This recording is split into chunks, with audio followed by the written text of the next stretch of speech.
اعوذ باللہ من الشیطان الرجیم بسم اللہ الرحمن الرحیم۔ دیکھتے ہیں آپ کو، سنتے گانوں آپ کو محمد عمران کا السلام علیکم۔ آج میں جس ٹاپک پہ بات کرنا چاہوں گا بڑا دلچسپ اور ہمارے لیے بڑی اہمیت کا حامل ہے۔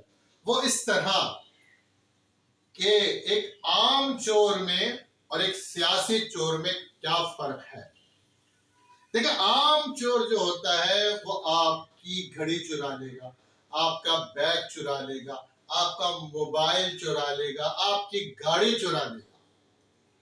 لیکن ایک سیاسی چور جو ہوتا ہے وہ آپ کی تعلیم چرا لیتا ہے، آپ کا کیریئر چرا لیتا ہے، آپ کا مستقبل چرا لیتا ہے، آپ کی صحت چرا لیتا ہے، آپ کا کاروبار چرا لیتا ہے۔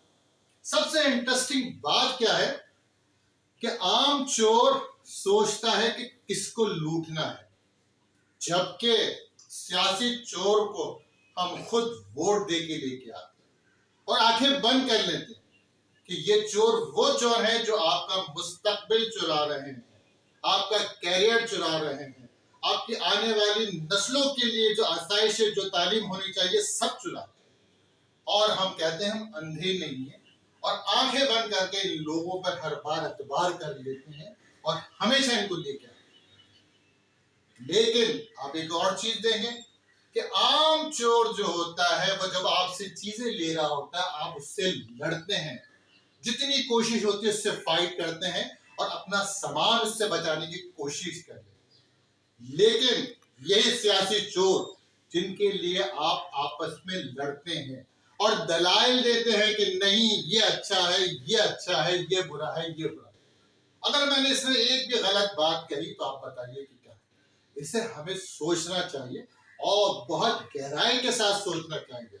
اور اب آنے والے دنوں میں اگر ہم ووٹ کسے دیں تو بہت سوچ سمجھ کے، یہ ہماری نسلوں کا سوال ہے۔ دنیا کہاں سے کہاں پہنچ گئی، ہم پھر انہیں بس نسلی فسادات میں، انہیں پرابلمز میں رہ گئے۔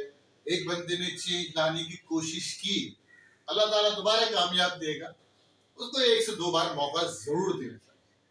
امید کرتا ہوں آج کی ویڈیو آپ کو پسند آئی ہوگی۔ اجازت چاہتا ہوں ان دعاؤں کے ساتھ کہ اللہ تعالیٰ آپ کے لیے آسانیاں پیدا کرے اور آپ کے ذریعے آسانیاں پھیلائے۔ آمین ثم آمین۔ اللہ حافظ۔